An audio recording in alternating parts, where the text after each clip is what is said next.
Hey everyone, I'm Entertainment Weekly's Patrick Gomez, and I am here with the team behind The Walking Dead, Daryl Dixon.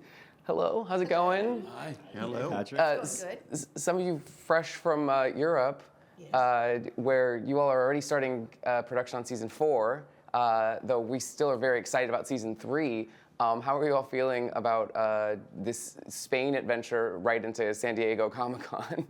It's a good challenge. This travel. It's a big travel. So.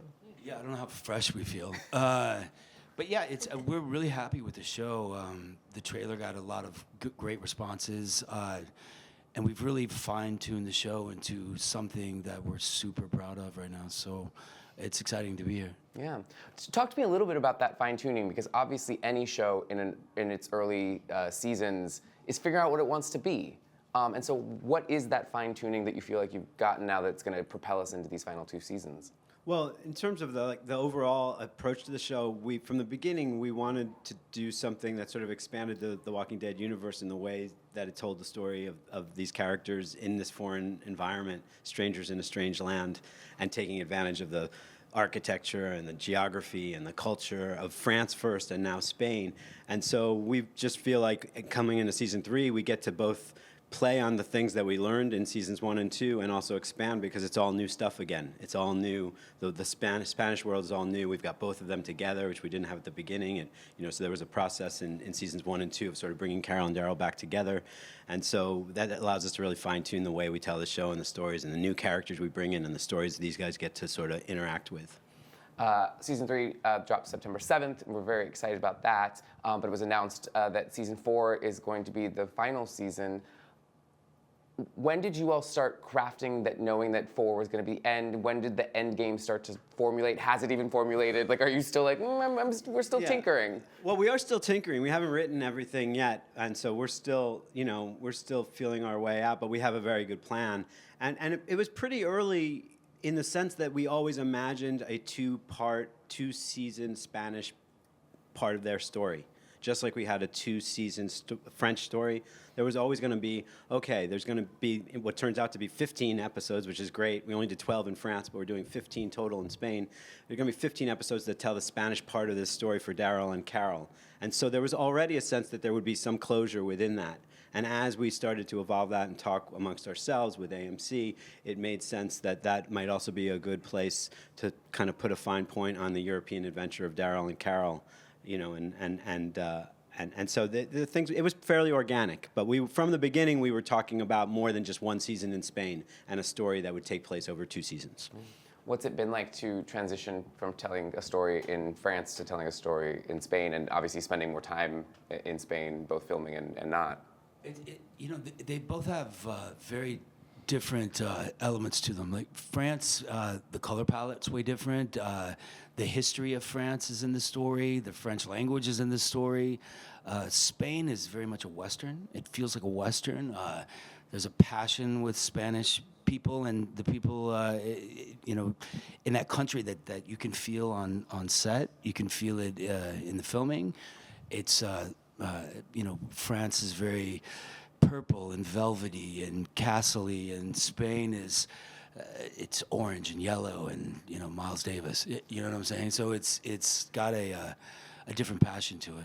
We're also starting production at a different time of year, and it's very hot. So the weather's very different. Yeah. Now, do you like that, or would you prefer more mild? I'm kind of liking it. I like the mild, but I like it for the story that we're telling. I like the weather. I mean, the weather is part of the story, too. Yeah, weather's always really important. Even in Georgia, it was. I mean, the sweat and the humidity was a character on the show.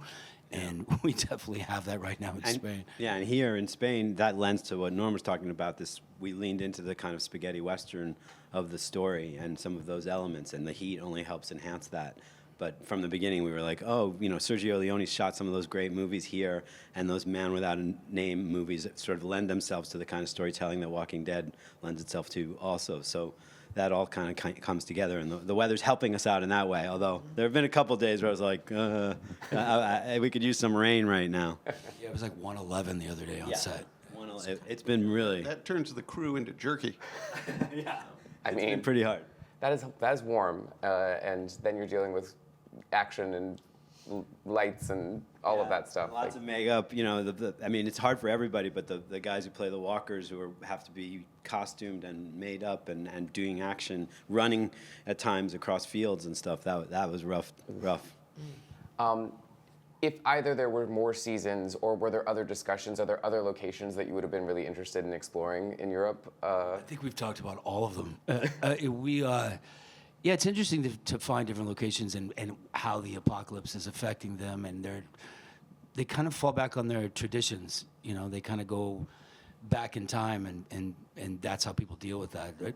What it feels like. So yeah, we've talked about everywhere. We've talked about northern climates, which would be interesting, you know, Scandinavia and stuff like that. We've also talked about Asia. We talked about Africa, different parts of Africa. We talked about Morocco. So yeah, we've talked about all kinds of things all of which would be like super cool to see. What does the apocalypse look like in those places, you know?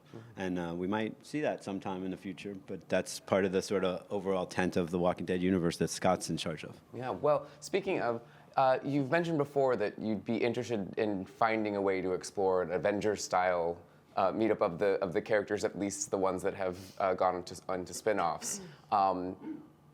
What have you spent a significant amount of time thinking about that? Is that a passing thought? Which also leads to the question of, do we feel like we'll continue to see Daryl and Carol after season 4 of Daryl Dixon?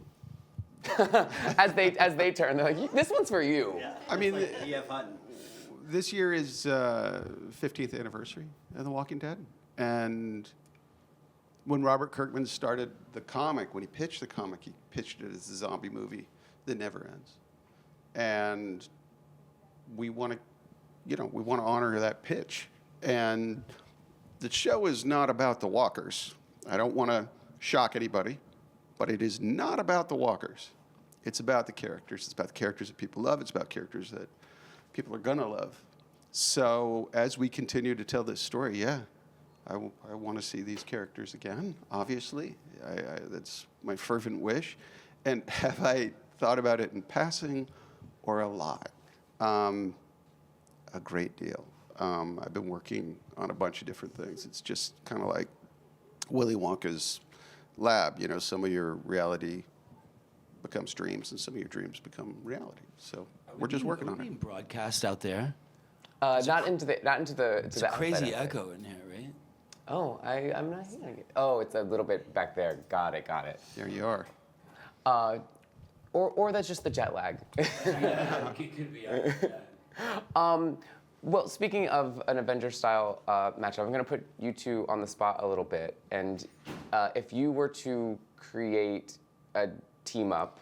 But just to say, though, I'm so sorry to interrupt, but, you know, we say Avengers-style team up just because of what happened with Endgame or whatever, but let's think more good, the bad, and the ugly. Yes, all right. Let's think Seven Samurai.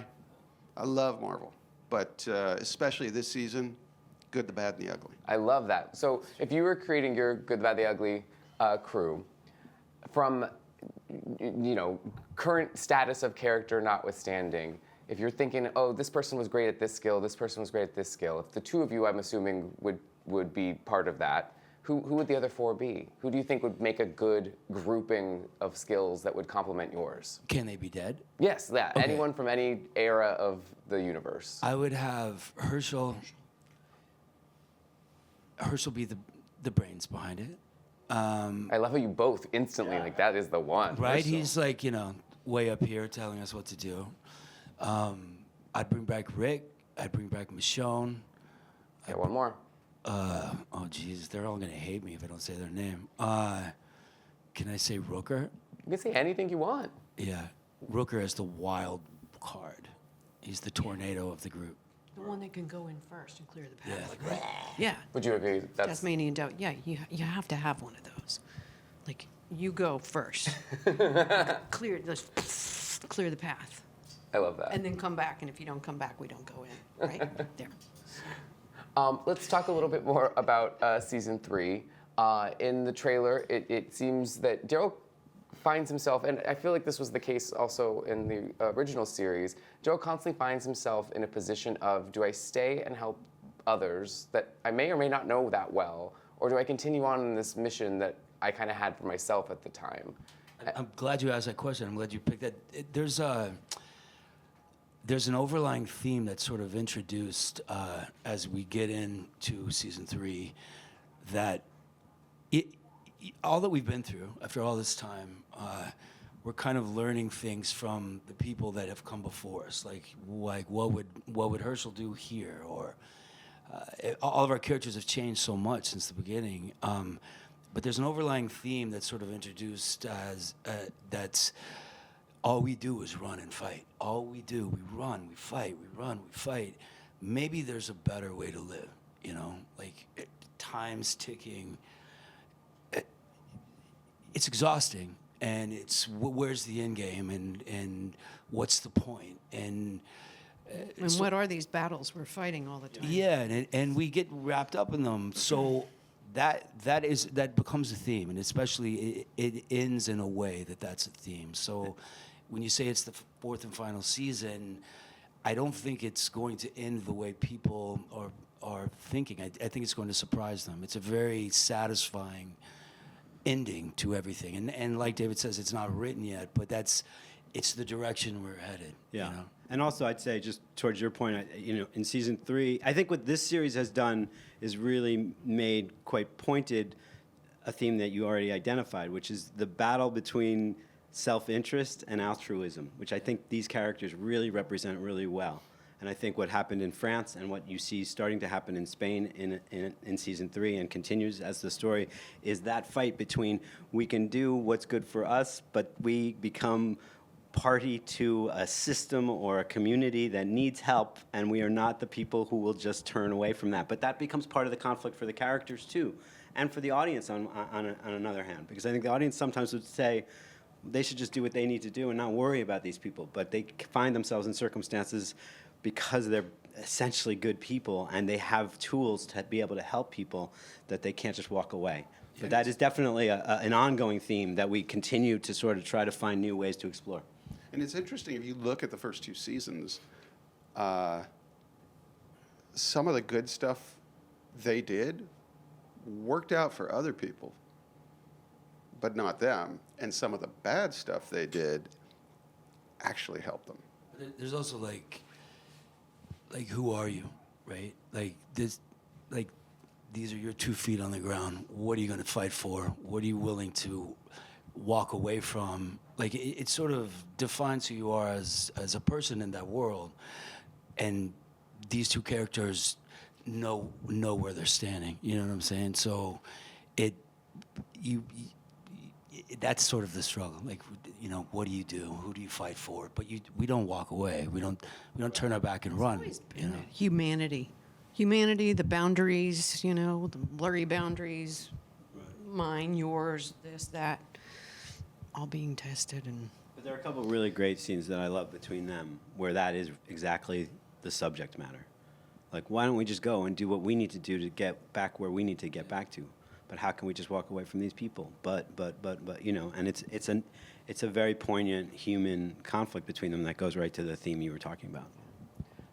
I could ask 9,000 more questions as a fan of the show, but as we wrap up, I'm going to ask you a really, really quick one before we let you go. Now that you've had a little time in Spain, do you have a go-to dish or something you've discovered while you've been there that you're just like, yes, like I'm making sure I find the best version of this when I go back home too?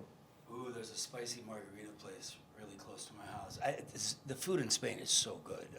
You can't really go wrong anywhere you go. I don't know what my favorite is, and in Europe it's a lot of there's a lot of good bread. There's a lot of chocolate. It's all dangerous dishes. stuff. I think I would eat paella every day. Paella. I love paella, but I'm in search of the perfect boquerones, which is anchovies in oil. Damn. Anchovies in what? Boquerones, oil. In oil. Ooh. I mean, Boquerones is my thing. these 3 are, honorary Spaniards. Like, they are absorbed in it. I come as a tourist. So I'm like, they eat at 7? No, they eat at 10. And I don't know what to eat. I don't know where I'm going. I try to study up.